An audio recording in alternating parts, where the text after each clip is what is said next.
Abbott Healthcare. Abbott welcomes all delegates here. So here today's program is dedicated to dental care, which is sponsored by Dr. Ravi sir. So Ravi sir is here. So I am handing over the desk to Ravi sir. Please. And Seema ma'am. Yes. Hello, very warm good evening to all of you. I am immensely very happy to welcome you all.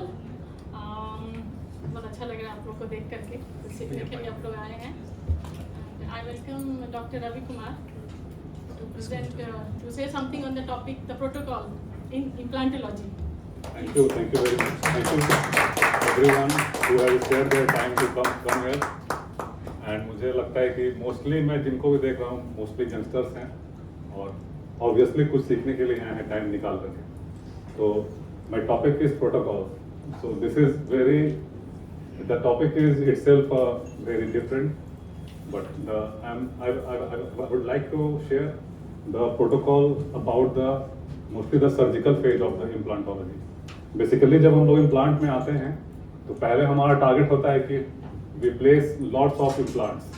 धड़ाधड़ हम place करते हैं 3 साल तक, 4 साल तक. After 3 to 4 years we came to know that something is called prosthetics, and we came to know that this is a prosthetically driven science, not the surgically driven science. उसके 3-4 साल के बाद जब प्रोस्थेटिक करते हैं तो then we came to know that this is periodontically driven science too. So this is the life cycle of an implantology. So I would like to go to the, तो पहले मैं बता दूं कि मैं स्टेप बाय स्टेप एक्सप्लेन करूंगा. पहले anterior maxilla, फिर पोस्टीरियर, फिर एंटीरियर मैंडिबल और देन पोस्टीरियर. इसमें मैं आपको मोस्टली बताऊंगा कि कहाँ पर कैसे हमें सिनेरियोज मिलते हैं जहाँ हमें कैसे टैकल करना है सिचुएशंस को. जहाँ पर अबंडेंट बोन है उसको तो हम लोग कंसिडर नहीं कर रहे हैं क्योंकि वो एक रूटीन केस है जहाँ हम ऑस्टोटोमी करते हैं, इम्प्लांट प्लेस करते हैं, then we go for the prosthesis. लेकिन यूजुअली देखते होंगे no bone, less bone, deficient soft tissue. तो सबसे पहले शुरू करते हैं एंटीरियर मैक्सिला से. There are commonly 2 scenarios. The one is this, the deficient bone from the buccal side. अच्छा, anterior maxilla में there is always a deficiency of the facial bone because after the extraction the facial bone collapses because the thickness of the average facial bone is around 0.5 to 1 mm usually, most of the time 80% of the time. So usually you will find this scenario.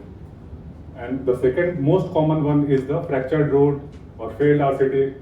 वो बहुत common है, वो आएगा ही. Root fracture हो गया, root पड़ा हुआ है, अब रिस्टोर करना तो या तो एक्सट्रैक्शन करें और ब्रिज लगाएं, और नहीं तो फिर हम दांत को निकालें, इमीडिएट एक्सट्रैक्शन और इम्प्लांट प्लेसमेंट करें. ठीक है, तो ये scenario I will explain it in the anterior mandible. So हम लोग इसको भी स्किप कर रहे हैं, हम लोग यहाँ पहुँच रहे हैं. Third slide. This is the biological consideration. जैसे कि हर एक एनाटॉमिकल कंडीशन पे कहीं ना कहीं कोई लिमिटेशन है, कहीं कनाल है, कहीं नर्व है, कहीं पर ग्रूव्स है.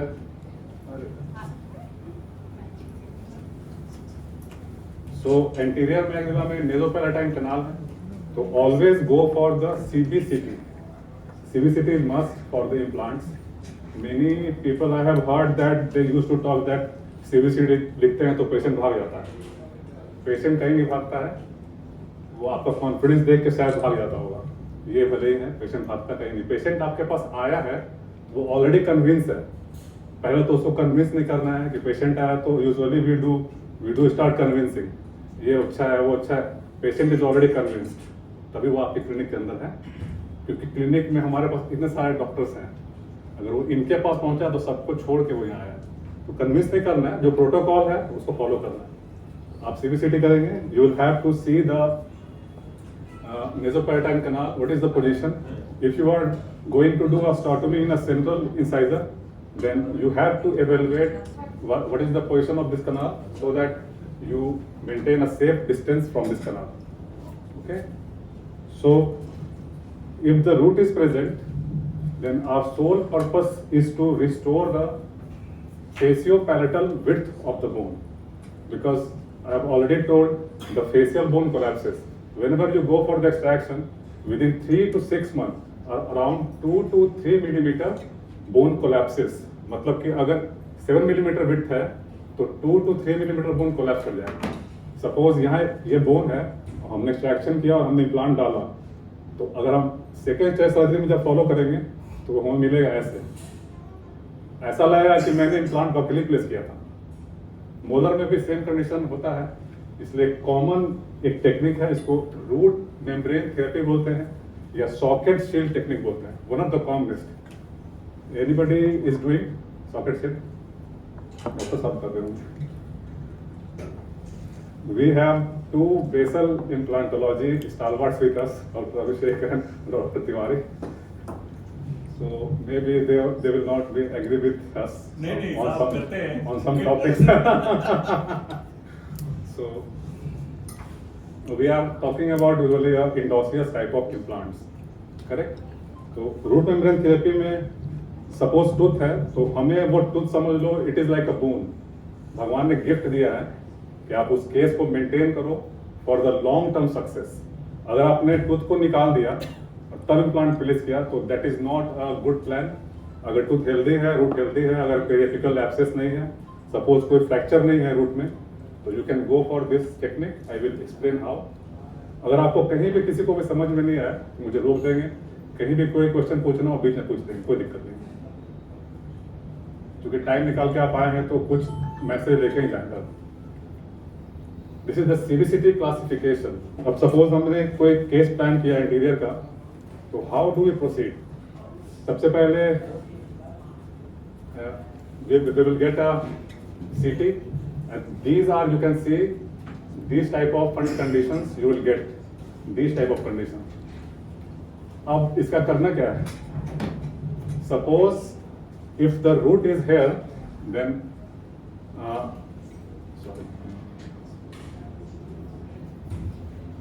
if the root is like this, then our implant will go like this, so that our osteotomy and the drill, it is not like that कि दांत निकाला और कहीं भी डाल दिया पैलेट के अंदर.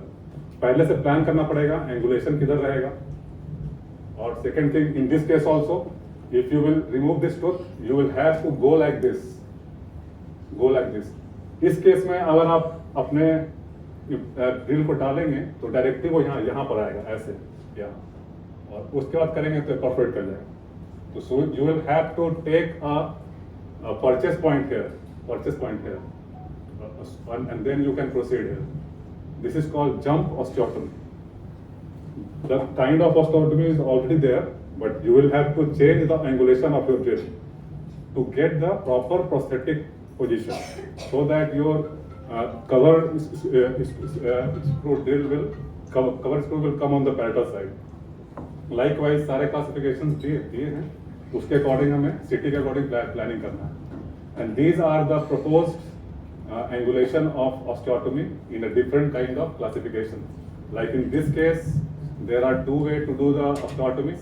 Like in this case, two way. Like in this case, only one way. Like in this case is important. This is only one way, but the screw hole will come on the facial side. So this is going to be an aesthetic challenge. अभी implant लगा दिया, आराम से पैसा जमा हो गया, patient चला गया. पेशेंट जब आएगा नेक्स्ट टाइम, और जैसे ही हम लगाएंगे और इम्प्रेशन लेकर लैब से बन के आएगा, लैब का फोन आएगा, सर बाहर से आ रहा है स्क्रू होल, क्या करे सर. उसके बाद बहुत सारे डॉक्टर क्या करते हैं, क्राउन आता है उसमें टेम्पररी कंपोजिट सोल्यूशन कर देते हैं, तो पैच वर्क है. तो इस टाइप को टैकल करने के लिए डिफरेंट वे में हम लोग को शायद HCRP प्रोसेसेस या फिर सिमुलेटेड प्रोसेस के लिए प्लान करना पड़ेगा इस टाइप के कंडीशन में. तो आपको you will have to evaluate the condition. You should know prior to following the case. And this case I am showing to you. This is the width of the bone. You can see here. Or in this case, we don't need to go for the jump osteotomy because the width is small. You can see there is a less width and the height is good. And and this is the pre-operative, and this is the radiograph. So for doing the socket seal, we use a long shank carbide burr, that is Jicrea burrs, or around 31 millimeter long burrs are there. So we need to go through the canal, and we need to stop at least 3 to 4 millimeter before the apex. पहले जाना है, ये दांत है, सबसे पहले गए हम लोग बूथ में कैनाल के पास, और ये एपेक्स है हमारा, लास्ट पॉइंट तक गए, उसके बाद अपने बर को फेसियली एंगुलेट कर लेना है, so that it is detached from the rest of the palatal part. मतलब फेशियल पार्ट को रखना है और पैलेटल पार्ट को होल टूथ को निकालना है, एक्सट्रैक्ट करना है, like in this video.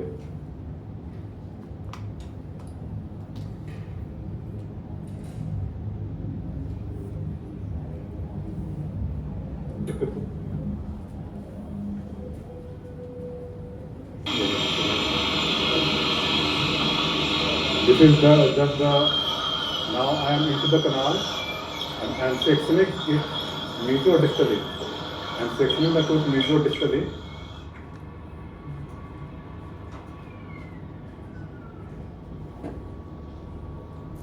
Now we have to remove this palatal part with the luxators, with the fine instrument, not with the blunt elevators. This is the precise work, and it will take around 10 minutes, sometimes 20 minutes also. Because if you will do in a hurry, then you may land up elevating whole tooth. Very slowly. अगर shade यहाँ पे हिल गया तो फिर पूरा निकालना पड़ेगा. And this is the whole palatal thing. Whole palatal thing is out. This is buccal root, and here is the intact. Apex should be intact. Apex should come out because the apex is the harbor of the many bacteria due to the ramifications present. So we need to extract the whole tooth with apex, but we need to leave the facial part of the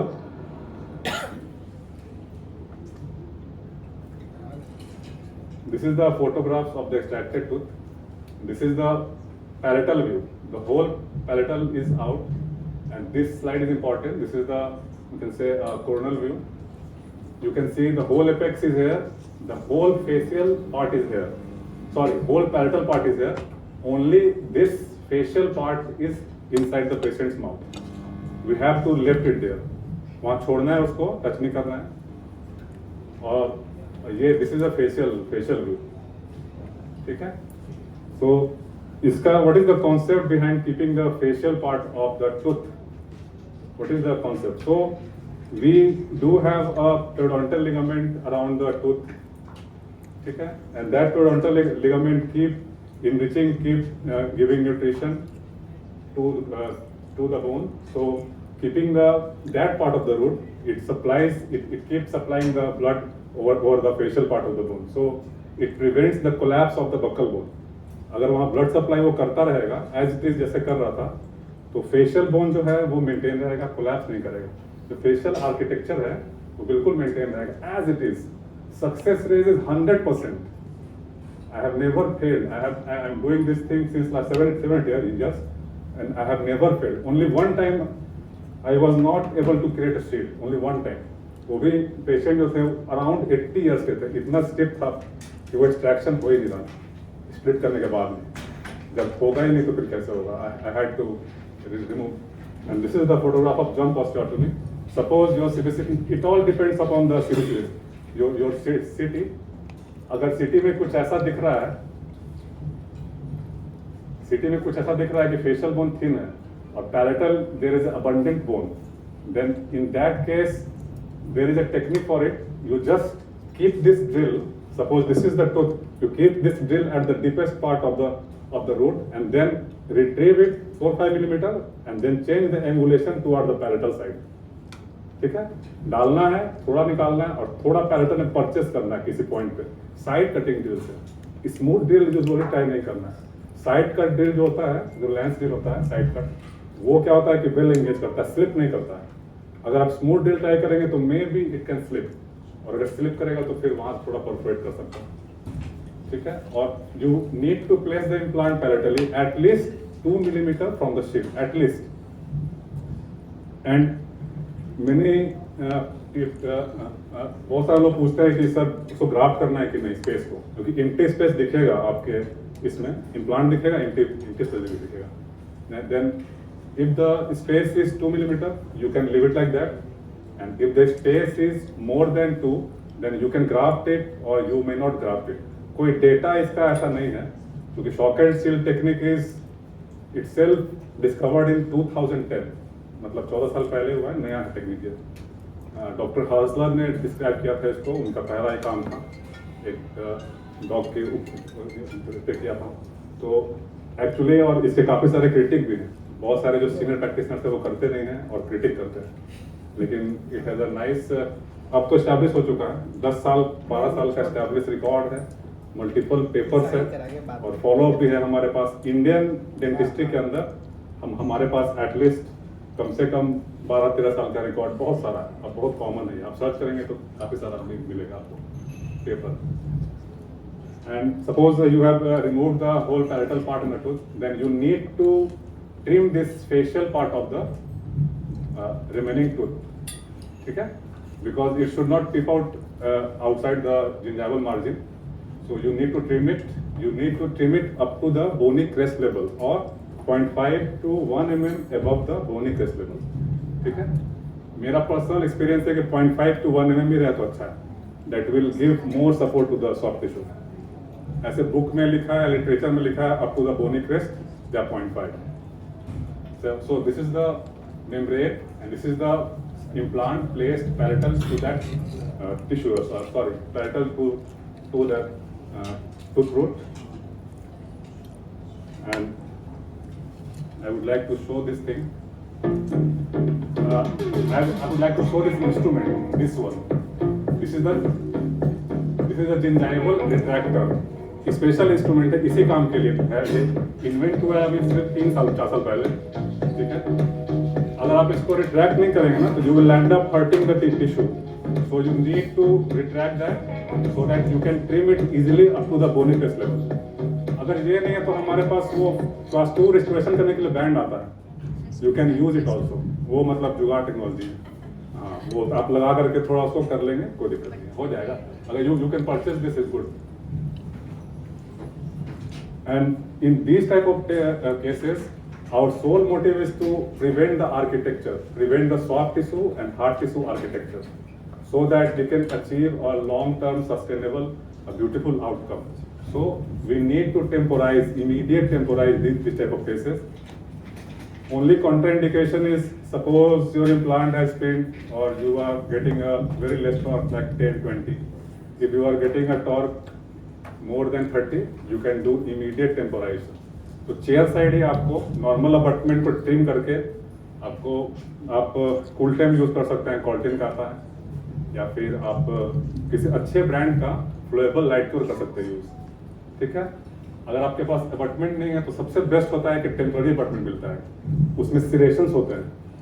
कभी कभी ऐसा भी होता है कि आप normal abutment use करेंगे वो शाइनी होता है and that will not adhere to the temporary material, तो कुछ देर के बाद वो निकल जाएगा, पेशेंट के 3-4 दिन के बाद फिर वो आ जाएगा आपके पास। तो बेटर कि टेम्पररी अबटमेंट यूज करें, वो सिरेशन होगा and that will hold the material and you can see here the hole is coming at the palatal side of the processes, so that we can get this beautiful outcome. तो इसमें क्या है कि you have to plan it prior to मतलब आपको treatment जैसे आप plan करते हैं तो आपको पहले ही पता होना चाहिए कि मेरा होल आ कहाँ रहा है, सब कुछ बाद भी नहीं होता, सब कुछ पहले प्लान करना है आपको। अगर ये अचीव कर लिया तो बेस्ट है, अगर ये अचीव नहीं कर पाए, कितनी बार इंसिजल एज से बाहर आता है, तो इंसिजल एज से बाहर आएगा तो चल जाता है, क्योंकि आप बाहर से कुछ प्रॉब्लम है नहीं, इंसिजल एज पे आप लाइट को रिस्टोरेशन, आजकल बहुत अच्छे अच्छे रिस्टोरेशन हैं, डेंटिन शेड यूज कर सकते हैं, बहुत ज़्यादा ट्रांसपेरेंट ना हो, और अगर थोड़ा भी इंसिजल एज के बाहर आया तो then you have to go for the cement processes, cement processes. This is the temporary, immediate temporization. Actually the picture is very, बहुत गंदा पिक्चर है भैया. ये सब बहुत हाई रेजोल्यूशन फोटोग्राफ्स हैं। ये सब बहुत, इसमें बहुत अच्छा दिख रहा है यहाँ पर। हाँ, प्रॉपर DSLR से फोटोग्राफी किया हुआ है। खैर चलिए, so this is the immediate temporization and इसमें वो दिखने लगा जो भी दिखा। This case has come 2 days before this lecture। 2 दिन पहले आई थी। इनका जो है ये पूरा यहाँ पर ग्रेश दिख रहा है, यहाँ से यहाँ तक, यहाँ से यहाँ तक। पिक्चर अप्रिशिएट नहीं हो पा रहा, यहाँ दिखाई पड़ रहा है। तो इस केस में क्या है कि ऑलमोस्ट फेशियल बोन है ही नहीं। So this case may face a gingival recession after 2 year, 3 year, whatever time। तो इसमें पूरा का पूरा दिख रहा है। तो ये एक टाइप का पुअर प्लानिंग है, या फिर पेशेंट का रिजॉर्प्शन हो गया बाद में, ये भी पॉसिबिलिटीज है। Since this is a rough surface, so there is a high chances of peri-implantitis। अगर BCS इम्प्लांट होता तो शायद नहीं होता, लेकिन उसके साथ भी इशूज है। BCS इम्प्लांट है तो एंटीरियर में थोड़ा बहुत ईजी नहीं होता है और चैलेंजिंग हो जाता है, इमरजेंस वगैरह सब निकालना। खास करके अगर हाई लिप लाइन है तो पेशेंट स्माइल करता है हाई प्लेन में, तो वहाँ पर फिर बहुत चैलेंज होता है। मतलब हो सकता है, बस बहुत हाई स्किल चाहिए उसके लिए। ठीक है, ये केसेस मैं इसलिए दिखा रहा हूँ क्योंकि these are the recessions usually we get in the interior, upper interior. आप इम्प्लांट लगाएंगे, फिर पेशेंट आएगा आपके पास कभी 2 साल बाद, 3 साल बाद, 4 साल बाद। Doesn't matter who are you, oral surgeon, periodontist, doesn't matter. Even the best oral surgeon case can go like this and it has gone, I'm telling you. Then we usually put the patch, or we put the composite there to patch up. So वो तो मुश्किल है फिर। So I am shifting to the posterior maxilla. Anterior is done. And the posterior maxilla is interesting. Posterior maxilla we usually have no bone. That is why pterygoid, this is the mother of pterygoid. This has a मतलब bone मिलता ही नहीं है, तो फिर pterygoid और zygomatic आया इसके वजह से। अगर बोन होता तो वो आता नहीं कभी, क्योंकि ये चैलेंज है पोस्टीरियर मैक्सिला। ठीक है, लेकिन ऐसा नहीं कि स्टोरेबल नहीं है। There are ways, many of the time जैसे आप देखेंगे यूजुअली रेजिडुअल बोन हाइट जो है RBH जो होता है वो यूजुअली 5-6 मिलीमीटर आता है, कहीं 4 मिलीमीटर होता है। 4 to 6 यूजुअली वेरी करता है, यूजुअल नॉर्मली 70 to 80% होता है। अगर 8 मिलीमीटर से ऊपर है तो आप नॉर्मल प्लेसमेंट कर सकते हैं। अगर 8 से नीचे है तो you have to go for the indirect sinus lift. ठीक है, और अगर 3.5 या 4 से नीचे है तो then you have to go for the direct sinus lift, that is also called a lateral window approach.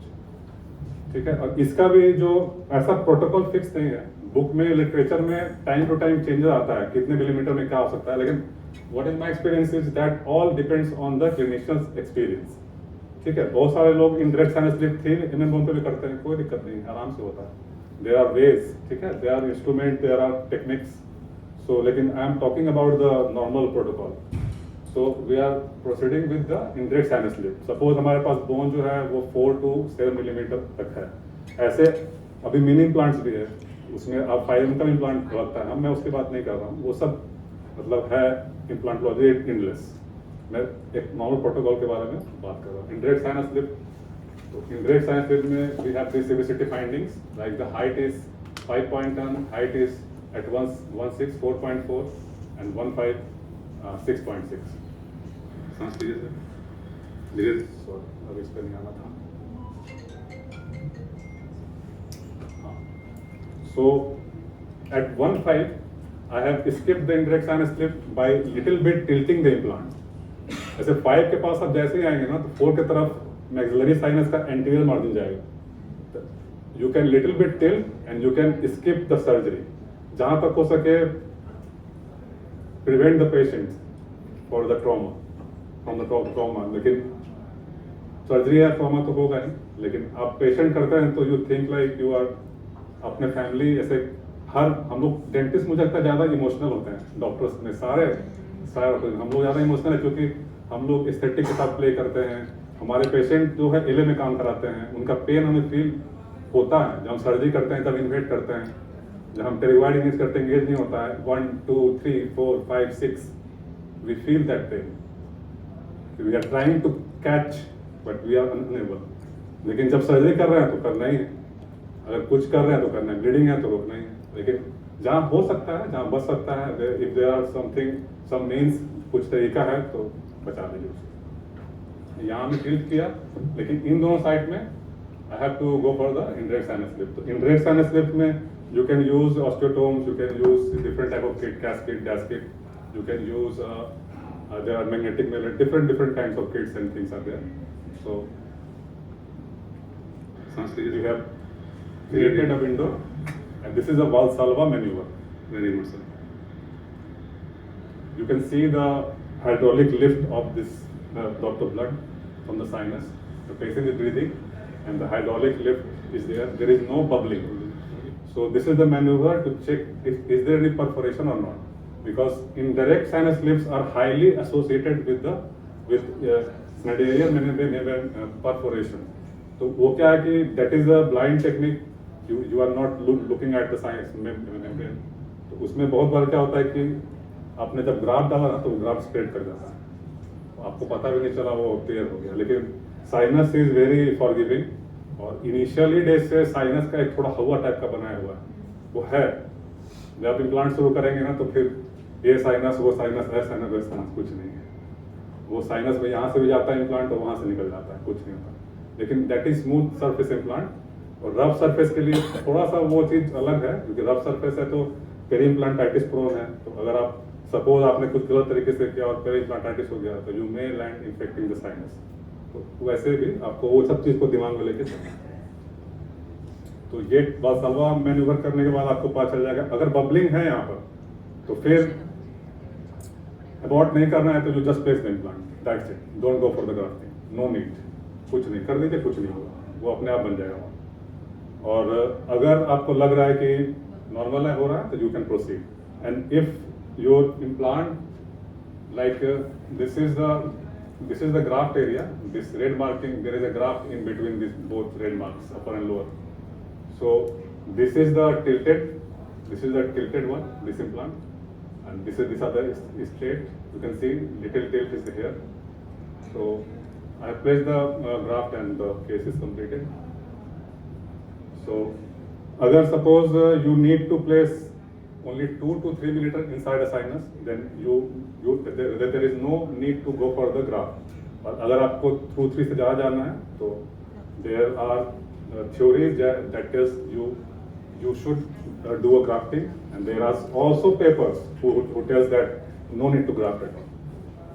लेकिन what I think, what is my experience is, if you are going above 2 to 3 millimeter, put some kind of implant, and if you are not and if you don't want to go for any costly, suppose you don't want to go for autografts or you don't want to go for the xenograft, just put any kind of synthetic graft.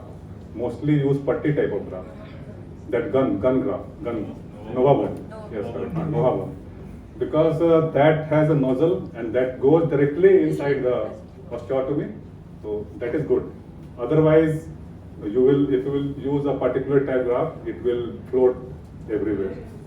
I will show you in the coming case. The graft is floating everywhere.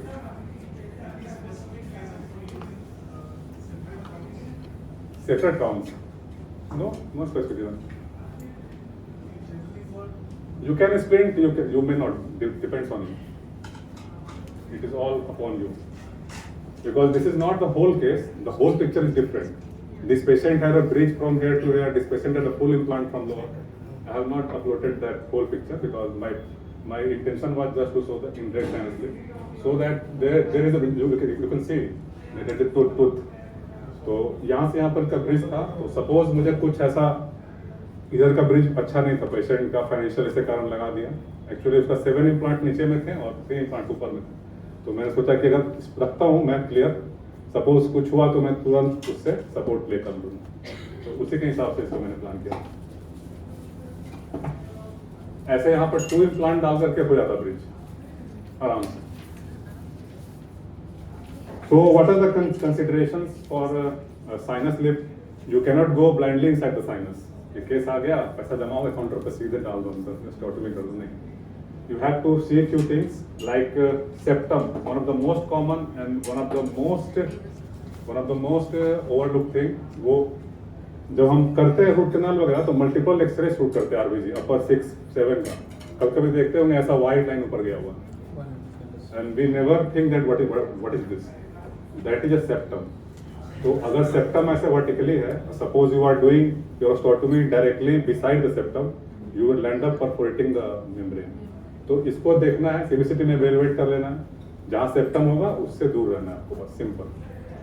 और there is a steep sinus also, suppose sinus membrane की lining ऐसी है, so this is also a point of consideration. अगर ऐसा है तो you cannot do anything, just go slowly, हाँ, और कुछ नहीं, बस you should know that there is this and there is this, वो जानना जरूरी है ताकि आपका माइंड और बॉडी उसी के हिसाब से एक्ट करे। ये there are few cases of indirect sinus lift. There is a graft here, and this is deficient bone.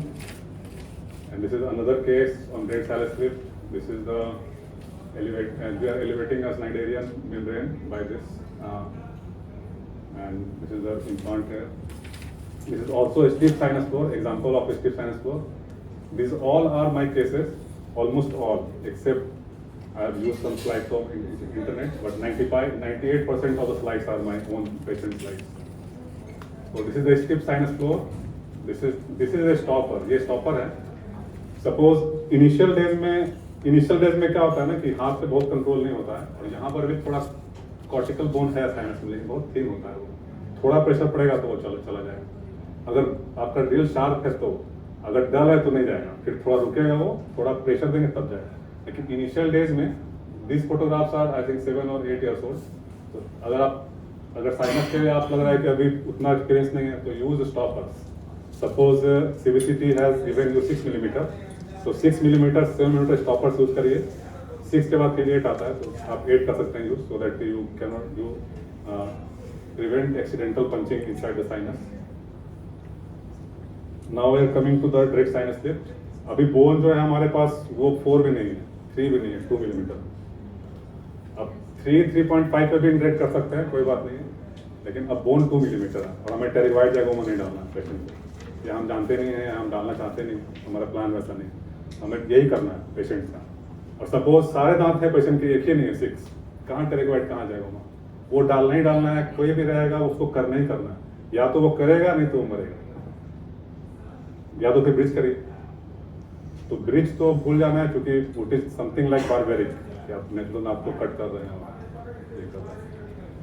So what are the points of consideration before going to the direct sinus lift? This is the intraosseous branch of posterior superior alveolar artery. This is not very dangerous, specially for the oral surgeons. This is just a small artery.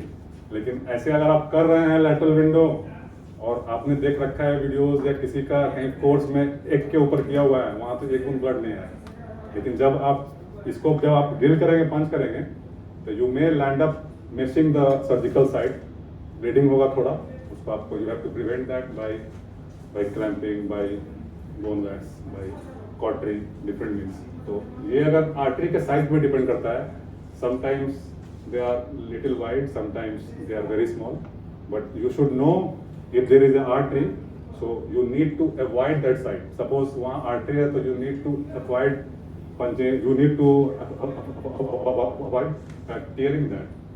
So, and one more thing, you also need to see the patency of the sinus.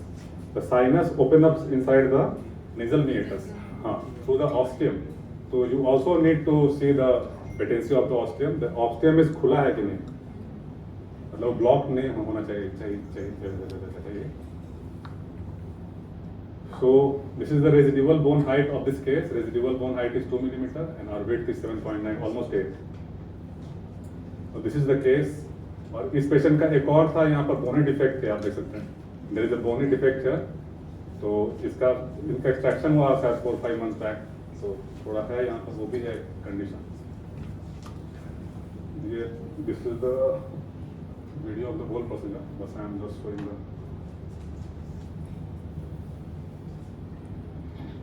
I'm just showing the incision only, then I will proceed.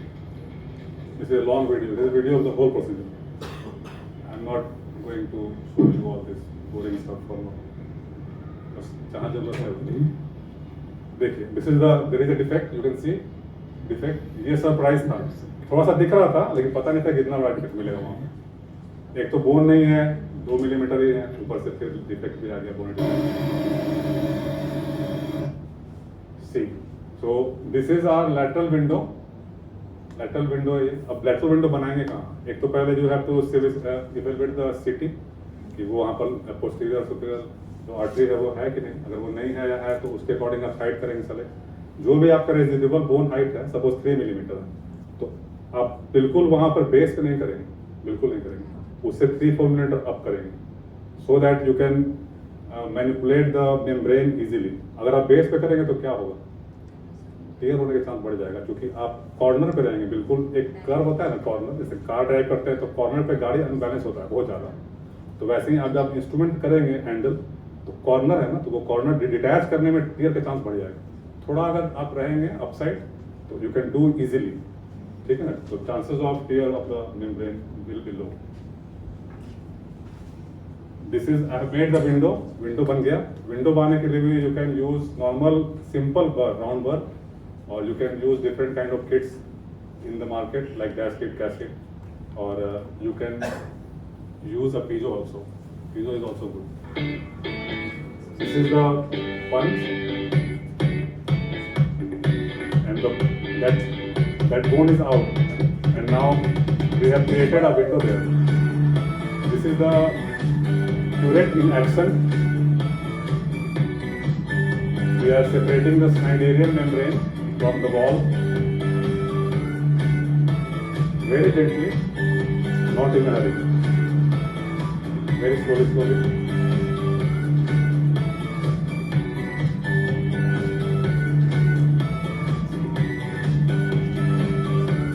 This is the bigger one, bigger curette. First you should use the small curette, round curette, then it's the bigger curette.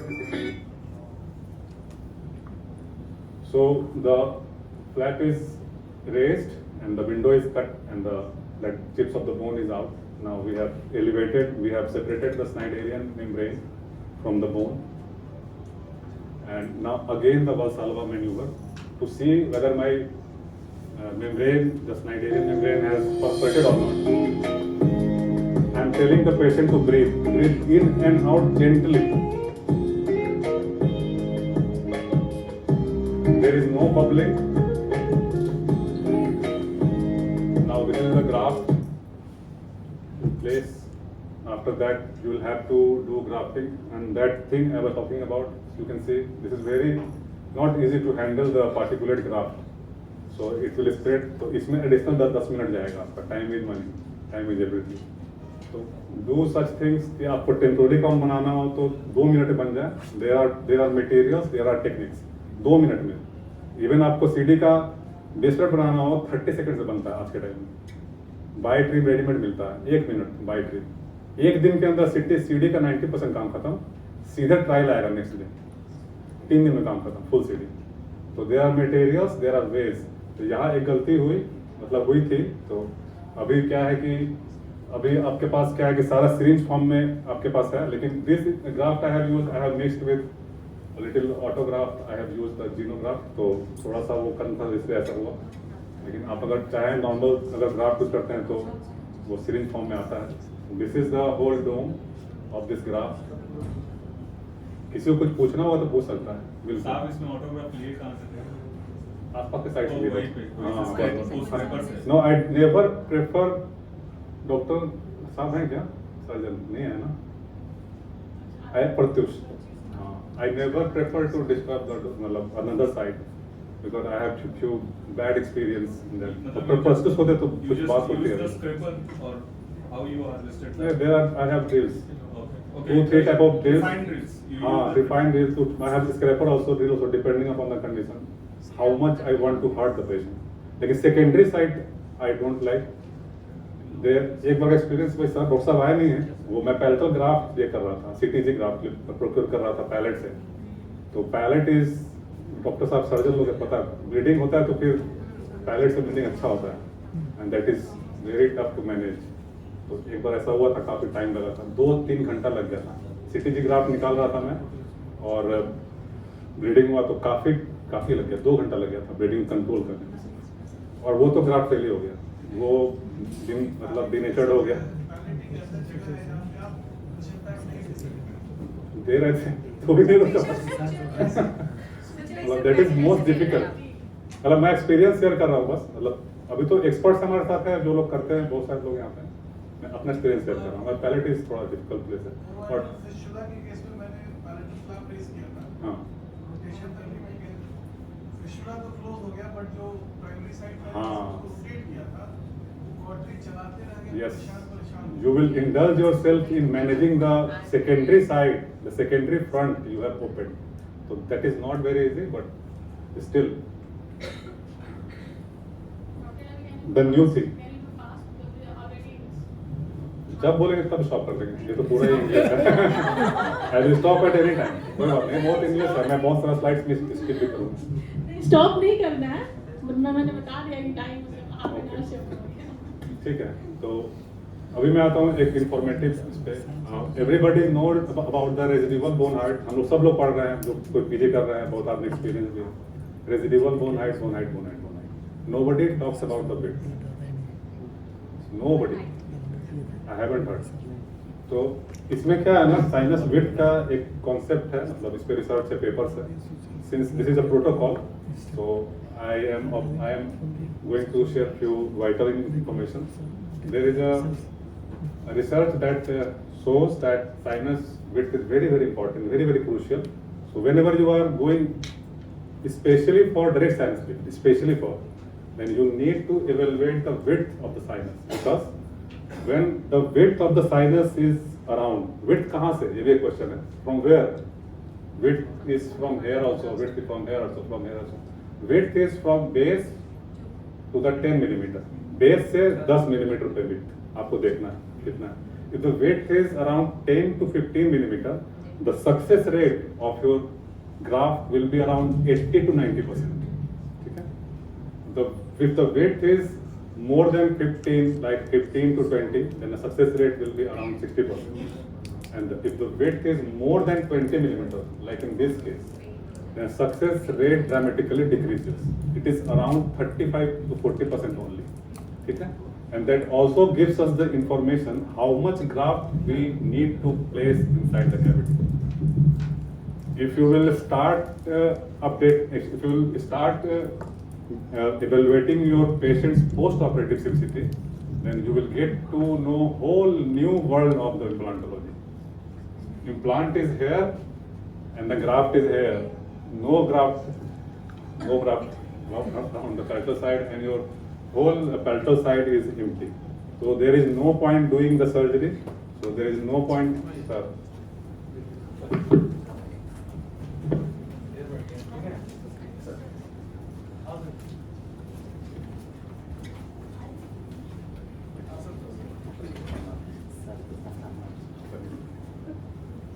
So there is no point doing this surgery, and there is no point doing this much hard work. Usually as a dentist, we calculate every penny because our patients always ask for rebate, each and every patient. So it's in our genetics to calculate things.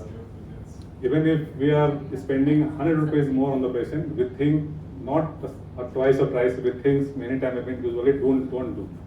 So see this CBCT and calculate the quantity of your graft, whatever you are going to need. जो भी आपका need है 1 cc, 2 cc, whatever. और जितना ज़्यादा ये बढ़ेगा, you need to work on the graft also. It is not like you are pushing synthetic graft everywhere. You need to think what combination you are going to put there to get the good maturation of your graft. Like you are mixing it with the PRFs, growth factors, like you are mixing Xeno and alloplast, like you are going to get allograft from somewhere, and you are mixing allograft and Xeno. And if you are comfortable to open another side, you are comfortable to procure the autograft, you are smart enough, you are confident enough, then you can get a good combination of Xeno and auto. If the width is more than 20 millimeters. So this is a very crucial factor. So sinus lift is over. And now still we are in the posterior maxilla, but with the immediate extraction cases in the posterior maxilla. But we have a common finding that there is a root piece, हमेशा root piece रहता है, RS रहता है 6 पे 7 पे, और वहाँ patient तैयार है इम्प्लांट लगाने के लिए, बहुत कॉमन सिनेरियो। लेकिन आप सोच रहे हैं तो पेशेंट को कैसे करेंगे, वहाँ तो 3 मिलेगा, और मीजियल रूट का अलग, डिस्टल का रूट का अलग, पैरेटल रूट का अलग। डाले तो कहाँ, पैरेटल में, मीजोबक्कल में, डिस्टोबक्कल में, किधर, या बीच में सेप्टम रहेगा, नहीं रहेगा, क्या रहेगा, देखते हैं। This is the case. We have evaluated the CT, and this is the interseptal bone. This is the total height, 5.4, and you can see the position of the palatal root, no bone. There is a position of the buccal root, no bone, almost no bone. So the interseptal bone is good, and we will target this bone. But since the bone height is low, then we need to do a little sinus lift also. Immediate extraction with indirect sinus lift. So in these type of cases are very dangerous. These type of cases are associated with pushing of the implant inside the sinus very commonly, very, very commonly, especially when you don't plan. Planning is must. Do everything you want to do in planning. Call your friends, call your seniors, call anywhere, do anything. Plan before going to start your case. This is the case. This is the condition preoperative. I have splitted this root tooth, and now the whole root in toto is out. There is no trauma at the interseptal bone. There is no cut marks of the birth. Cut marks आ सकता है, कोई बात नहीं, यहाँ नहीं आया नहीं. So we are going to target this thick interseptal bone in this case. We have made a stotomy at the center, and now we have placed the implant, and this is the sinus membrane, you can see lining, and this is around 3 millimeter inside the sinus, and the case is done. This is another case mishappening. This is I'm sharing you the mishappening. This is my case also. अभी इसमें क्या था? What was the case in the condition with this case? You can see the root is very bulky, so there is no interseptal bone, नहीं मिलेगा. आप जैसे निकालेंगे एक बड़ा सा hollow space मिलेगा. So I thought that I will engage it here at the root apex only, and this thing will be in the air like here. The engagement I will get it from here, from last 4 millimeter. I have planned. I have everything. I have done around many. I don't want to calculate the number, but I have done plenty of indirect sinus lifts. So I will take it. I will take care of it. It is not a big deal. I placed implant, and with them I started placing the cover scale. It pushed. It was here. This was my final position. I wanted to restore my implant here, but जैसे जैसे मैंने उसको covers को चलाया वैसे वैसे वो, और I had missed one thing. That's why it has happened. Almost, if you have planned to go inside a sinus, it's good. If the thing is going without planning, that means this thing has its own. इसकी अपनी मर्जी है, कहीं भी आ सकता है. It will go inside anytime. I feel like something is not happening good. I saw in the mirror and I have seen gaya.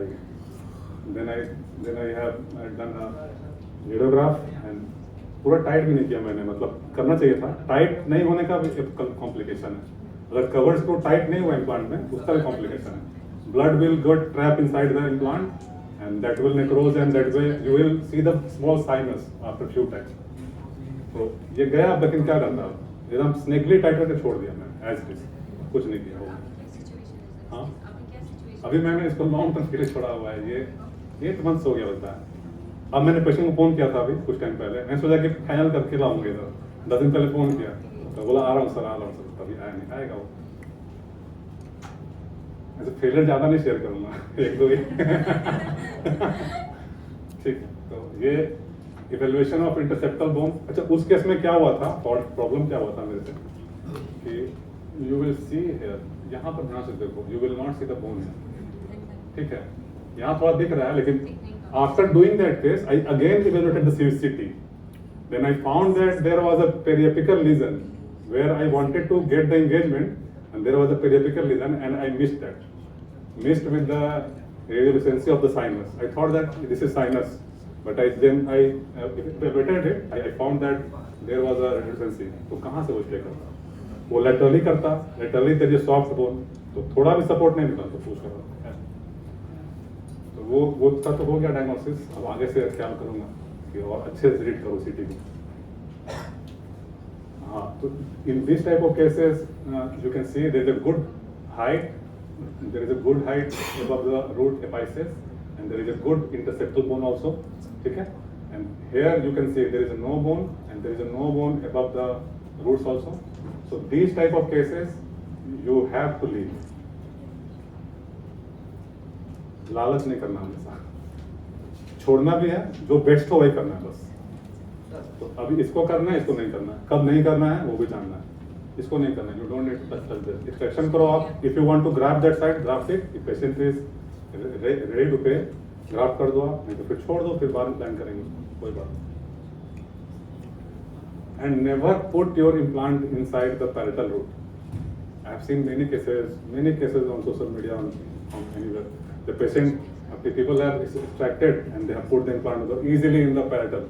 Implant will be stay like this, tilted, and load will come like this, shear load. Implants are meant to take not take it to main the lateral forces. They only work good on the pressure on the vertical forces. तो अगर ऐसे कर दिया एक problem. Second issue, अगर parietal में पेश किया, whenever you will reflect the flap, you will find that there is no bone. 6-7 threads are open. Only that implant is engaged at the apex, और वो भी कुछ टाइम के बाद फेलियर के चांसेस फेयर उसमें हो जाएंगे. So the maxilla is finished. Now we are coming over the anterior mandible. This is also one of the crucial site and nightmare for many people, because there is a thin bone. Usually we will have a very thin bone, like in this case 4.9 millimeter. Length is good, the width is not that much good. So here also this is actually इस patient में 3 implants है, एक ही patient के हैं. तो तीनों slide में show कर रहा हूँ CT का. This is pre-operative and this is post-operative. This is pre-operative. There is an implant. उसका ये नहीं आ रहा सही से resolution. The picture quality is not good. That is why. And this is the graft here. These particles are graft. ठीक है? तो इस type के cases में when you will put the implant, you will get 3-4 threads open. What I told you in maxilla anterior when there was a deficient bone. So these are and that is the same case. Both are same. Suppose यहाँ भी अगर facial deficient bone है और यहाँ भी है, तो you will have to graft from the facial side. तो दोनों सेम है, इसलिए मैंने वहाँ नहीं दिखाया, यहाँ दिखा. इसके तीनों हैं. You can see this how precisely this implant is placed. Only 2 millimeter from both sides. अगर थोड़ा भी tilt जाएगा ना, तो it can perforate the lingual cortical plate. Easy नहीं है perforate करना. There is a thick cortical plate. लेकिन अगर suppose idea नहीं है या फिर कितनी बार anterior mandible, this is a very hard bone, ठीक है? तो आप normally भी करेंगे तो आपको force मिलेगा यहाँ पे. तो you never know कि you are going to perforate the lingual plate or not. तो अगर सारा कुछ एडवेंचर करना होगा लाइफ में तो आप करना, इसको पहले, इसको छोड़ के बाद में करना. क्योंकि this is the most dangerous area in the oral cavity where you can land up in the very serious emergency, because there is a anatomy, there is a branches of the sublingual and submental arteries. There is a plexus, okay, and there is also a genial tubercle which hold the genioglossus and geniohyoid muscle. You can also go, you can tear that, you can punch that. तो इसको थोड़ा सा, और एक चीज और है कि these bones are not straight. ऐसे straight नहीं है कि आप सीधे चले जाए. आपको orientation करना ही बहुत easy नहीं है. So you can see this is the bone. Even there are things like sometimes bone like this. Top में दिखेगा यहाँ है, लेकिन इधर बोन है. आप करेंगे तो फेशियल साइड परफोरेट कर देंगे. फेशियल प्लेट या तो एट ए टाइम परफोरेट होगा, या फिर आप इम्प्लांट प्लेस करेंगे तो 1 महीने के बाद इम्प्लांट बाहर आएगा, तो फेशियल बोन रहेगा. तो these are not easy cases. अगर आप करना है तो अच्छे से प्लेट रेज कर लीजिए और ढंग से उसको देख करे करिए, लेकिन अवॉइड करना है लिंगुअल परफोरेशन नहीं करना, नहीं तो वो हेमरेज होगा. And there is no containing cavity. Asphyxia और इमरजेंसी ट्रैकियोस्टोमी का भी बहुत सारे रिपोर्टेड केसेस हैं, जो कि चेयर साइड ऐसा हुआ, ब्लीडिंग हुआ, और इमरजेंसी ट्रैक्योस्टॉमी करना पड़ा to save the life of the patient. तो इसको थोड़ा एडवेंचर ब्रेक से करना है, बाकी सब जगह खूब करना है एडवेंचर, कोई दिक्कत नहीं होगा, क्योंकि everywhere there is a containing cavity. Bleeding होगा, रुक जाएगा, यहाँ तो मुश्किल है, थोड़ा रुक सकता है या फिर परेशान कर सकता है, ठीक है। This is why I am telling this is the plexus of arteries, sublingual, submental, lots of branches. This is a genial tubercle, so try to keep that in mind. This is the case of the lower anterior patient from Kankadwag area, and he is in Japan actually. He came for the implant especially, and he moved out with the temporization. This is the flap I was telling about. Flap has been raised and implant. You can see three threads, 2-3 threads are open. This is merged, and these both implanted threads are open, and we have placed a graft here to cover up the defect. And whenever you are placing a graft, you need to place a membrane also. Never do conjusi. अगर करेंगे वो that will not mature, never mature. ठीक है, कैसा भी कोई membrane लगाओ, लेकिन at least graft should be stabilized, तभी वो mature करेगा, ठीक है। This is the membrane, and we have placed the membrane, stabilized it. And now this is the second stage surgery. You can see these sutures are PTFE sutures, and this is the what is this? This is temporization.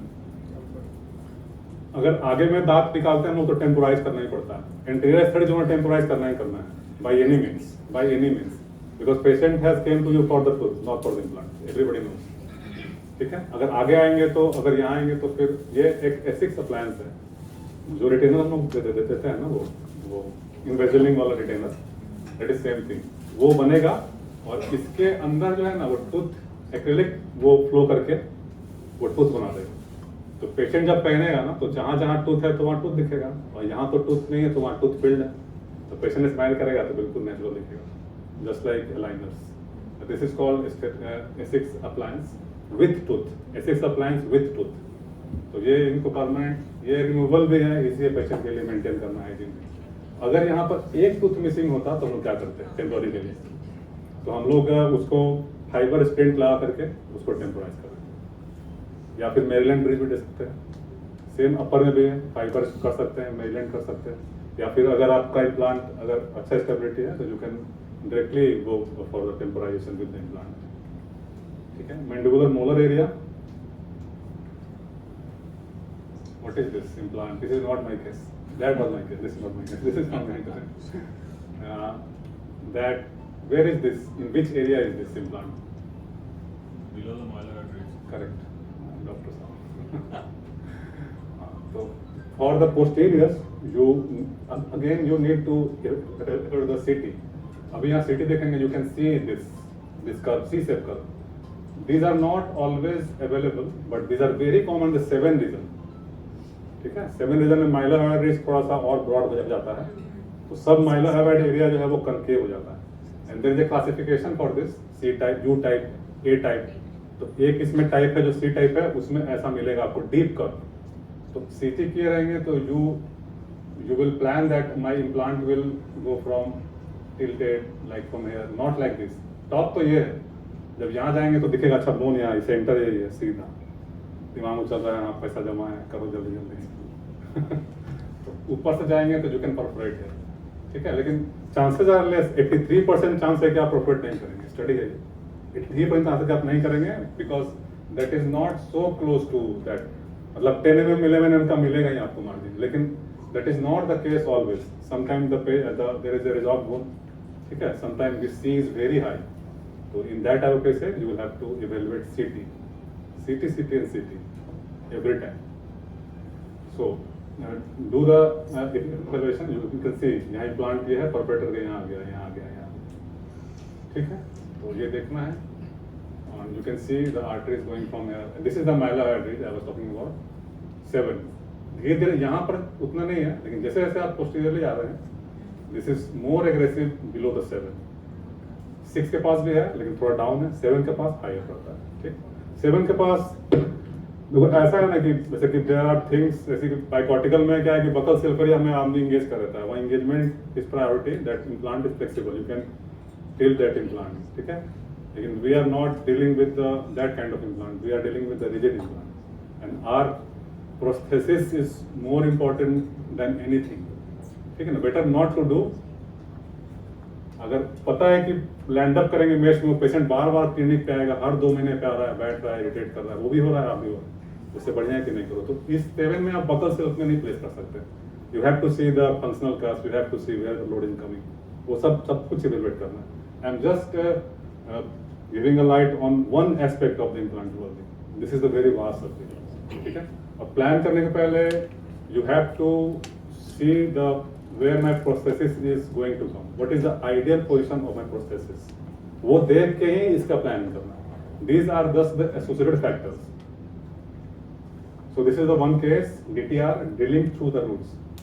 Why DTR? Because nature has given the epicenter, the center of gravity.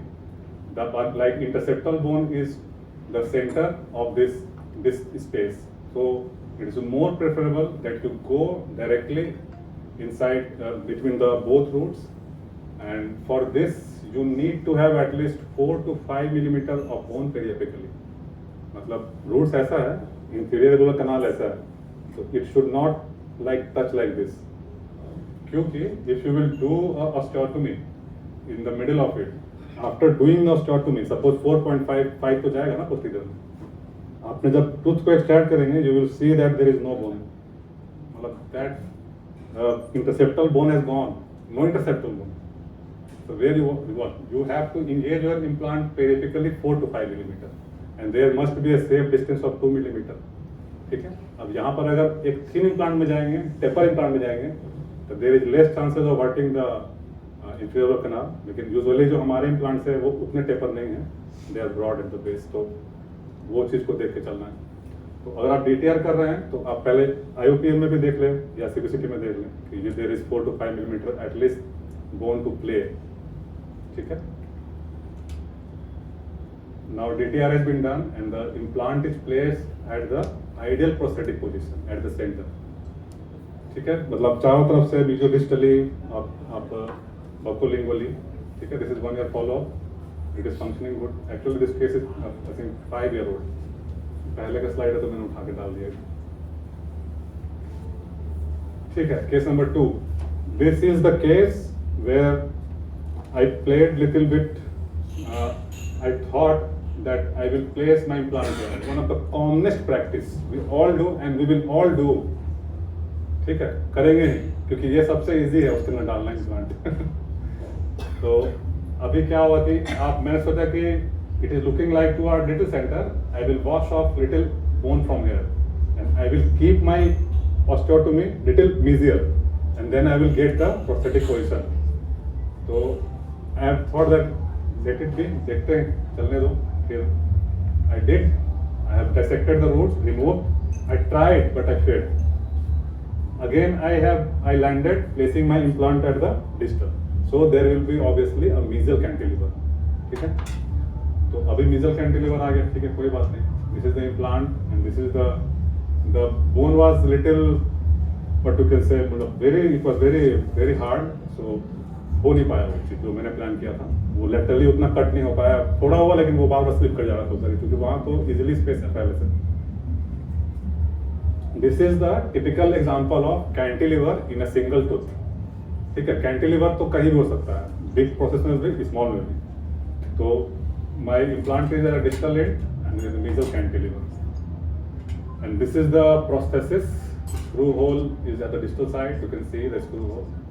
So, suppose there are conditions those don't allow us to get a proper prosthesis. Suppose there are conditions where we'll end up like that. We are going to make a cantilever because implant is placed like that. So क्या करेंगे? So how to prevent it? How to prevent our tooth? How to get a long-term success? Our all goal is to get a long-term success. ठीक है? So we will have to play with the occlusal plane. Now the prostho is coming little bit. So we have to think what is implant protected occlusion, what is the occlusion in the implantology, what is the occlusion. In this case, we are going to talk about the occlusion of a single tooth implant. ठीक है?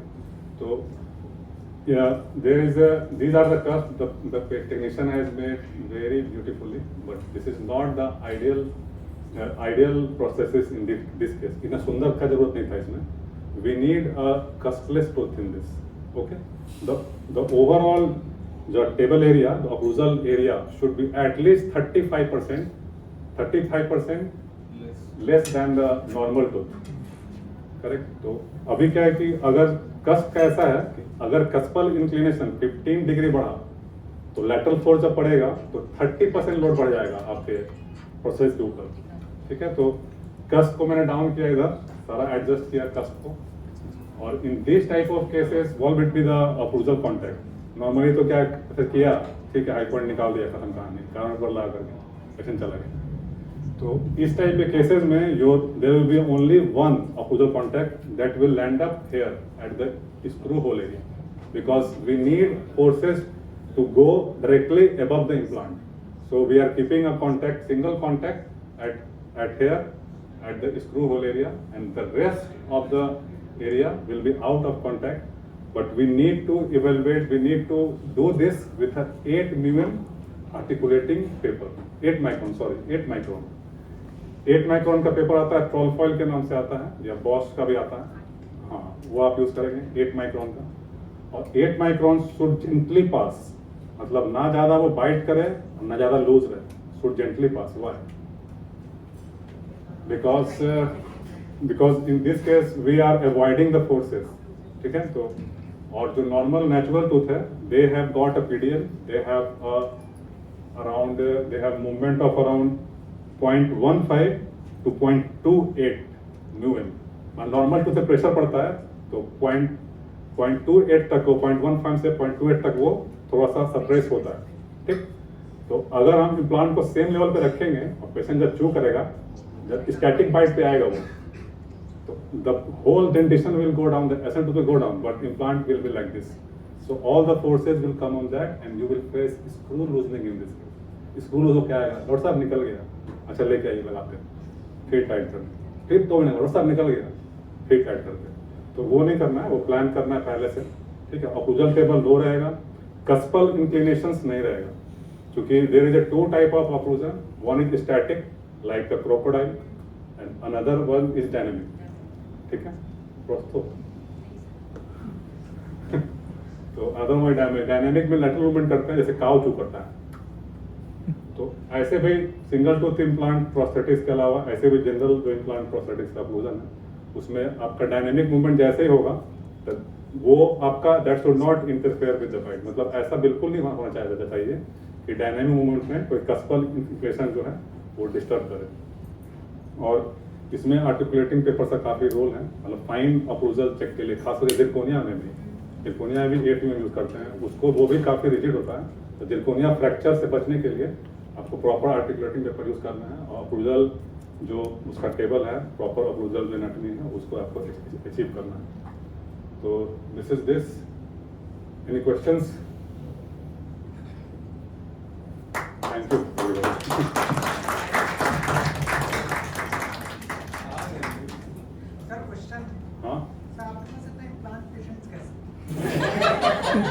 मैं option देता ही नहीं, option नहीं देता मैं bridge का. जैसे ही पेशेंट आता है ना, जैसे ही पेशेंट आता है तो मैं ऑप्शन नहीं देता हूँ. मेरा बस कोई क्यों नहीं, बस आया बैठा टूथ नहीं ठीक है, सीधे बोले इम्प्लांट लगेगा, और एक केस खोल के I document my all cases, almost all cases are document. ऐसा नहीं कि सिंगल आधा डॉक्यूमेंट नहीं करना है. I have plenty of cases, full, I have 1 TB full memory of cases, everything, every record, everything. तो एक अच्छा सा केस दिखा दिया, ऐसा लगा एंटीरियर एस्थेटिक का बढ़िया है. एंटीरियर एस्थेटिक में मतलब बहुत ही मतलब ब्यूटीफुल रिजल्ट्स है. ऐसा रिजल्ट है कि पता ही नहीं चलेगा कि नेचुरल है क्या. और 5-5 साल 8-8 साल तक उसका जिंजाइवल जेनिथ मेंटेन है, बिल्कुल एकदम जिंजाइवल का लेवल जो है एकदम मेंटेन है, बिल्कुल लूज नहीं किया. दिखाया, प्लानिंग किया, उसको बताया, चार्जेस बताया, सब बताया. उसके बाद पेशेंट इंटरेस्टेड हुआ सिम्पसिटी. पेशेंट अगर नहीं हुआ तो then I will tell him that second option is bridge, but this is not a good option. दांत कट हो जाएगा, सेंसिटिविटी आने का चांसेस है और that will destroy your dentition in the long run. अभी 2 दिन पहले मैंने केस दिखाया था ना, इसमें ये थ्रेड दिख रहा था, यहाँ दिख नहीं रहा था एक्चुअली, लेकिन मेरे पास तो हाई डेफिनेशन पिक्चर फिर भी नहीं दिखाते हैं, वहाँ पूरा थ्रेड दिख रहा था। वो 2 दिन आई थी patient, she is having a rotated mandible, something is called rotated mandible. वो बार बार ऐसा करती है, patient is become something like maniac for मतलब some special kind of TMD, special kind of TMD. We are treating TMD patient specifically. Even from Vedanta, they are referring TMD cases to my clinic from the ENT department. But after looking at that case, I have referred him directly कि सीधे यहाँ जाओ, नाम बताया यहाँ जाओ, क्योंकि rotated mandible है, कंप्लीटली इम्प्लांट्स लगे हुए हैं, 3 ऊपर 4 नीचे, सुप्रा इरप्शन है, नो ऑक्लूजन प्लेन, नथिंग, पूरा ट्रॉमेटिक बाइट है, ऊपर इंसाइजर लेवल जो है वो क्रॉस बाइट थोड़ा सा है, ट्रॉमेटिक बाइट है, ऑक्लूजल प्लेन कोलैप्स है, मतलब सीरियसली, मतलब patient is in dire need of the treatment. This type of cases are reported with suicide also. These are cases. Recently, I have attended a seminar of the Smilist concept, Dr. Ajay Bajaj, and somebody is called Dr. Carolina or something from Prague. She has done a good work on this. मतलब ऐसा work कि she is actually suffering from back pain also, और she is suffering from the neck pain, and many बहुत सारे लोग ऐसे होते हैं वो चलने में भी ये करते हैं. अगर रोटेटेड मैंडिबल का केस हो तो चलते हुए ठीक नहीं, अगर ये ट्रीटमेंट हुआ सारा ठीक हो जाएगा. और उसके बैकबोन में भी अगर करेंगे ना सीटी वगैरह स्कैन तो थोड़ा सा डेविएशन होता है ऐसे पेशेंट का. तो जितना ये मसला है ना वो पूरा पिच कर रहा है, और पेशेंट का ऐसा नहीं कि बहुत पेन है. Normally TMD cases are associated with high pain, तो हम लोग लेजर थेरेपी, फोटोबायोमेटिलेशन, उसका स्प्लिंट्स बनाते हैं, बाइट टेबल को ठीक करते हैं.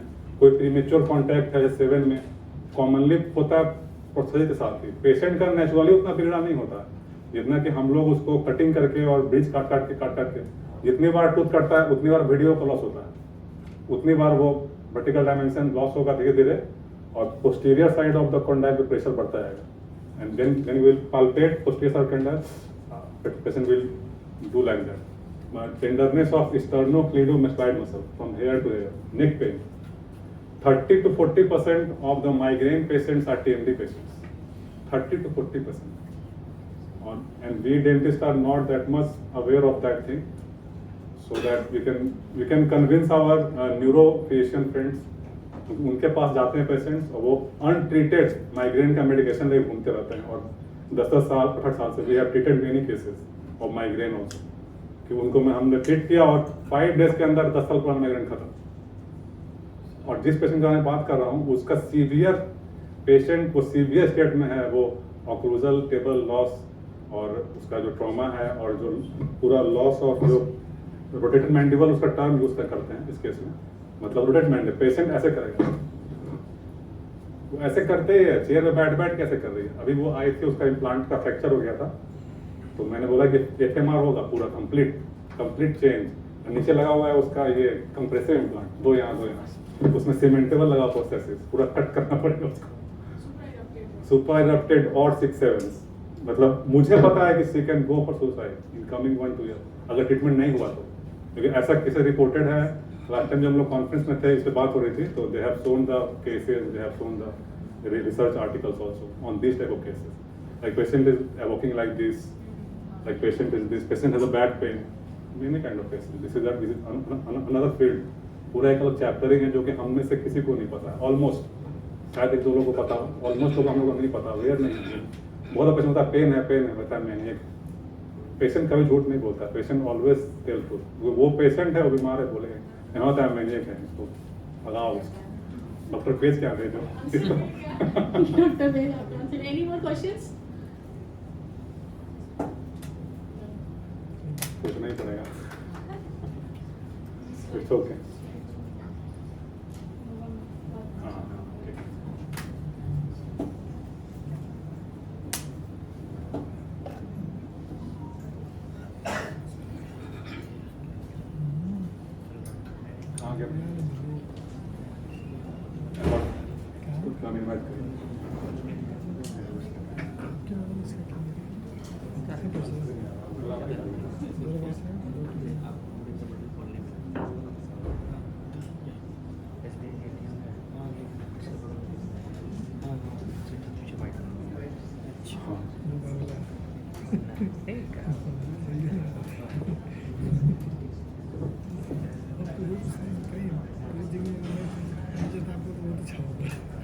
Before telling anything, I would like to thank About Pharma and Sir and Abhishek ji and the team of Pharma.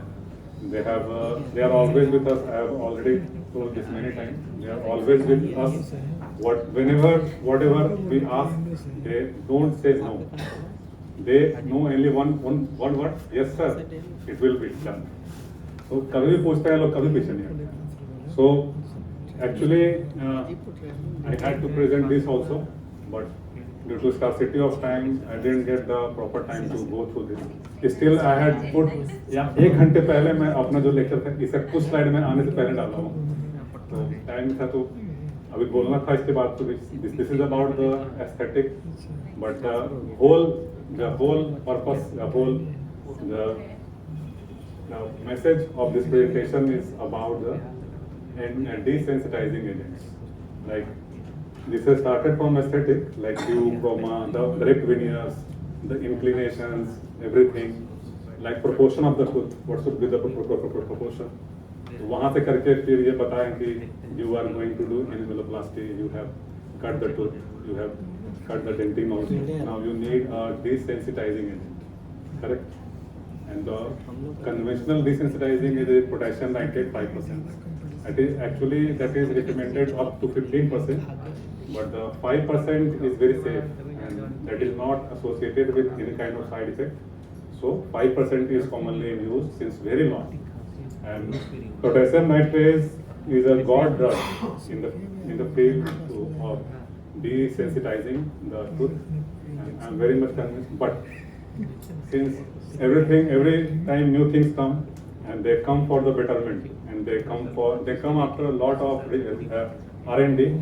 So initially बहुत टाइम से मैं भी ये मुझे बताते थे सर बायोमिन यहाँ सुनता था, यहाँ से निकाल देता. अब इतने पेशेंट्स है, अब ये आए हैं, अब एरिस्टो आएंगे, अब सारे लोग आएंगे. ठीक है भाई, ठीक है, प्रणाम, ठीक है. लेकिन gradually I have started giving to my many patients Biomin, and I ordered 200 packets from them. My bill come in 80,000, sometimes lakhs. So that is not big thing, क्योंकि वो काम इतना अच्छा करता है कि we prescribe it blindly. Initially लगता था कि महंगा है, पहले तो लगा कि यार इतना महंगा कौन लिखेगा. बहुत सारे पेशेंट दो they fear to take कि नहीं सर, मतलब थोड़ा बहुत पेशेंट में था. एक्चुअली पेशेंट में होता नहीं प्रॉब्लम हमारे अंदर ही होता है. We are not convinced. The same question Dr. Page has asked, the same question I have asked myself 8 year back or 7-8 year back. Implant हो क्यों नहीं रहा है, हो क्यों नहीं रहा. सीख लिए हैं, किट है, इम्प्लांट है, सब कुछ है.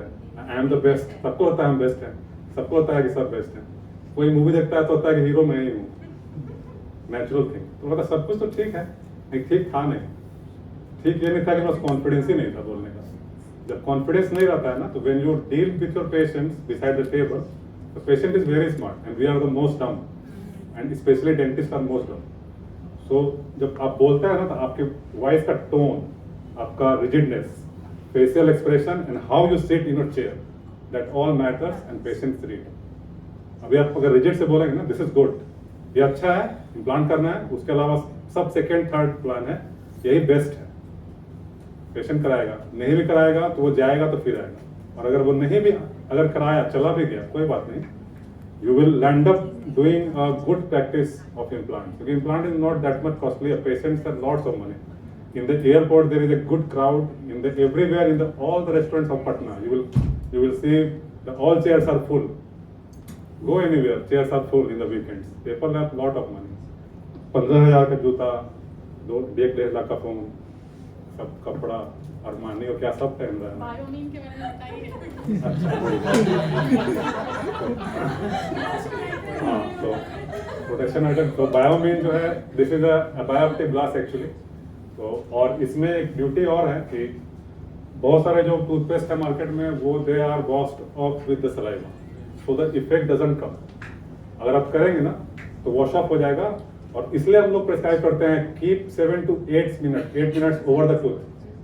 पहले लगा के रखिए, then it will act, otherwise it will not act.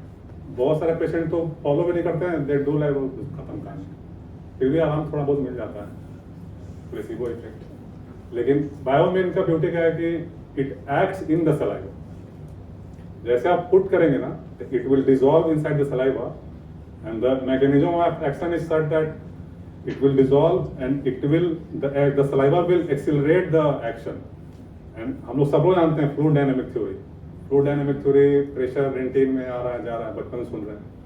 तो the whole idea is to occlude the dentin, हम लोग सब जान रहे हैं। जो पोटेशियम नाइट्रेट है that acts only on the superficial surface and that is not resistant to the acid. मैंने कुछ पढ़ा नहीं है स्लाइड में, मतलब मुझे जो पता है, जो इन लोगों ने मुझे टीच किया है टाइम के साथ, आते आते senior head, national marketing head, everybody, तो इन लोगों ने इतना इन्फॉर्मेशन दिया तो वो मुझे याद हो गया। तो उस केस में क्या है कि आपका सलाइवा जो है वो एक्टिवेट करता है, और नॉर्मली जो पोटेशियम नाइट्रेट टॉप पे इफेक्ट करेगा, एसिड लेंगे, कॉफी टी कुछ भी कोला लेंगे, एसिडिक लेंगे, वो खत्म हो जाएगा। That is not a long lasting thing. बहुत बार in many cases you will observe that everything is normal, still patients have a sensitivity, and that is the best indication for this type of, because you are not going to do any procedure in that case. Fluoride application कर सकते हैं, another way है, लेकिन वो आप एक बार करेंगे, 2 बार करेंगे, कितनी बार करेंगे। तो BioMin is such that it action is कि अगर बायोमीन पेशेंट यूज करता है तो that get precipitation, that causes the precipitation inside the tubule, not over the tubule. Over तो होगा ही, लेकिन वो टिब्यूल के अंदर भी जाकर के प्रोटीन प्रेसिपिटेशन बनाएगा, कैल्शियम फॉस्फेटाइड बनाएगा और डीपली ब्लॉक करता है, सो that you will get a long term pain. बस यही है, hydrant pro is the brand. Thank you so much. What a wonderful.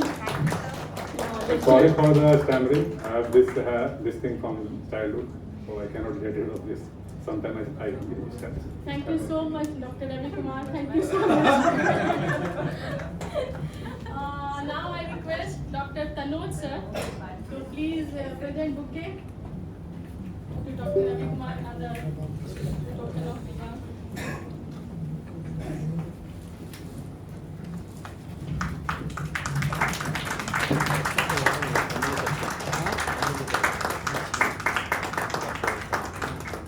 Thank you so much, sir. Thank you so much. Thank you, sir. Thank you, Ravi, for the very nice presentation. कोशिश किया, sir. यहाँ लोग, सभी लोग, यहाँ जितने लोग बैठे हैं सब देख रहे हैं कि रवि ने कितने सिंप्लीफाइड वे में इम्प्लांट किया, लोगों को सिखाया, मगर रवि ने ये नहीं बताया कि पिछले 5 साल में इसने कितना मेहनत किया। That is very important for the audience. वो बताइए प्लीज। 5 साल से ज्यादा 5 साल से ज्यादा 8 साल 5 साल से ज्यादा तो सब कर रहे हैं। नहीं, सभी कर रहे हैं, सब जैसे सब लोग कर रहे हैं वैसे हम भी कर रहे हैं, ऐसा कुछ स्पेशल नहीं सब। बस ये है कि डेंटिस्ट का भूल जाओ थोड़ा सा। नहीं सर, आपको एक्सपीरियंस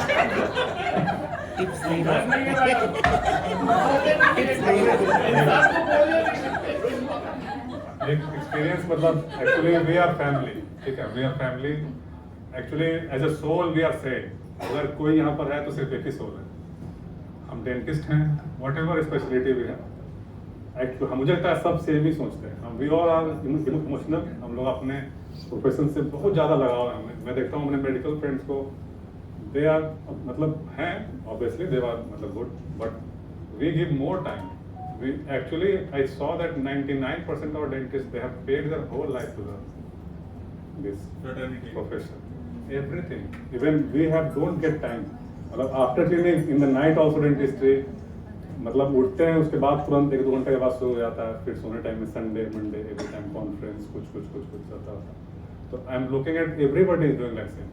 हम सब लोग ग्रो कर रहे हैं, बट एक चीज़ मैं शेयर करना चाहूँगा बिहार के इसमें हमारे मतलब जो सोसाइटी में मैं ट्रैवल करता हूँ बहुत बाहर, जैसे कभी गुजरात, मेरे फ्रेंड्स हैं दिल्ली, कभी मुंबई, कभी मतलब बेंगलोर, हैदराबाद, सब जगह। तो थोड़ा डिफरेंस है और मुझे फील होता है कई एक बार मैं जब जाता हूँ ना, तो थोड़ा सा जब आप क्राउड में होते हैं तो when you say that I am from Patna and I am this doctor Ravi and you interact with people, तो थोड़ा सा ऐसा लगता है ना कि एक तो पहले कोई रहता नहीं है, अभी किसी भी इंटरनेशनल कॉन्फ्रेंस में कहीं जाएंगे तो आप अकेले रहेंगे वहाँ, शायद कोई भाई आपका अकेले कहीं मिल जाए शायद, तो नहीं तो मिलते नहीं लोग, पहली बात है। दूसरी बात की बाहर के लोग को लगता है कि यहाँ कुछ नहीं होता, क्योंकि we don't have any good speaker from Bihar, we don't have any national speaker from, not a single one. तो ये बहुत बड़ा मतलब हम लोग के लिए बैकलैश है। गुजरात से हैं, दिल्ली से हैं, हरियाणा से हैं, पंजाब से हैं, कर्नाटक से हैं, ऑलमोस्ट तमिलनाडु केरल भरे हुए हैं, लेकिन हमारे पास एक भी स्पीकर नहीं है। और the quality of work we do is also very substandard, sorry to say. तो मतलब मैं भी करता हूँ सब स्टैंडर्ड, तो वही है। तो हम लोगों को पहले तो यहाँ क्लबिंग भी नहीं है, इंटरेक्शंस भी नहीं है, आइडिया के कुछ ब्रांचेस भी हैं, तो कॉन्फ्रेंसेस नहीं होते हैं। और I am very happy that many I am looking at the many new faces and they are many, मतलब बहुत सारे लोग थे जिन्होंने कॉन्टैक्ट किया कि I want to attend this. मुझे बहुत अच्छा लगा। बहुत बार होता है कि आप तैयारी करके आते हैं, you are very enthusiastic, I am going to talk on, मतलब मेरा सॉकेट सिर्फ 1 घंटे का प्रेजेंटेशन है, 1 घंटे का पूरा। मैं जो बताया सब बार सबका एक टॉपिक पे पूरा लंबा ये हो सकता है डीप जाकर के, क्योंकि जैसे आप शुरू करेंगे ना तो आप प्रॉब्लम फेस करेंगे, फिर आपके दिमाग में क्वेश्चन आएगा, तो आप करेंगे, तो आप पूछेंगे, फिर आप सीखेंगे, तो दैट इज ए साइकिल। तो इसलिए क्वेश्चन नहीं आ रहा है, तो इसलिए नहीं आ रहा है कि मतलब अभी करते रहते तो बहुत चीज पूछे रहते हैं। परसों मैंने केस किया, मैंने शुरू किया स्टार्टिंग में ड्रिल किया case abort, protection case abort नहीं होना है, केस नहीं करना, मना कर दिया, नहीं होता है केस। एक ही ऑस्टोटमी किया था, वहाँ से ब्लीडिंग भी आ रहा था, क्योंकि ऑस्टोटमी से कभी ब्लीडिंग आता है और आप when you will place the implant it will stop. कभी अब वैसा ही वो सॉकेट था, लेकिन पानी डालना था उसमें, तो फिर सूचर किया, प्रेस किया, थोड़ी देर में रुक गया, फिर अबॉर्ट किया, फिर ब्रिज बना रहे उसका। तो ना बोलना है पेशेंट को तो भी कोई शर्म की बात नहीं है। Always keep in your mind that I am doing a good, I am doing best for my patient. और invest in quality products, invest in quality equipments, raise your bar, raise your everything you want to do, rubber dam, good in endo implant, कुछ भी हो, अच्छा सामान लगाइए, पैसा लगाइए, it will be recovered for sure। अगर कोई सोचे कि मैं OPG लगाऊं या कुछ इम्प्लांट का कुछ खरीदूं सिस्टम या कुछ भी जो एनीथिंग एनी किट, आप सोचेंगे 1 लाख 2 लाख 3 लाख लग रहा है, तो थोड़ा सा हम लोगों को जरूरत है कि हम लोग अपने सोच को बड़ा करें और इन्वेस्ट करें। क्योंकि आप जब आपने शुरू किए थे तब सोचे क्या था आपके पास। जब मैंने शुरू किया था तो मेरा पहला जॉब था, job is confirm but salary is 0। Not now, 18 years back, 2005 के around, you're in Delhi, I shifted there, your job is confirmed but you will not get a salary, but I have joined with Dr. Lanka Mahesh, one of the greatest implantologists of international fame, one of the topmost implants in India। कम से कम उनके साथ रहा, आज दोस्ती है उनसे, आते हैं तो गले मिलते हैं हम लोग, जूनियर हूँ बहुत सीनियर, तो सीखने का अपॉर्चुनिटी को ग्रैब करना। तो डॉक्टर साहब बता रहे थे कि मैं जा रहा हूँ एम्स अभी माइक्रो सर्जरी कोर्स करने, he is doing good in basal and doctor Tiwari is also doing very good in basal implant. We will have a lecture soon on basal also, क्योंकि वो जरूरत है, लेकिन पहले बेसिक जान लें। Thank you everybody. Now I request Dr. Arshad Haq sir. Arshad Haq sir, please present shield to Dr. Ravi Kumar as a photo कोई ले token लो, of आर्यन फोटो।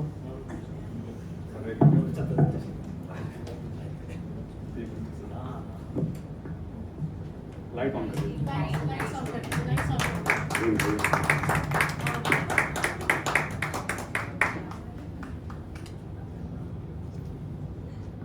सर नमस्कार, प्लीज Sorry, sir, आप भी photo frame में चाहिए मुझे। आपके आशीर्वाद के बिना कुछ नहीं Thank you so पाएंगे। much. Sir is the principal of Patna dental college, one of the oldest college, one of the oldest government college. Sir बीच में Sir, बहुत senior most हमारे branch के हैं दोनों sir. Thank you so much for your blessings.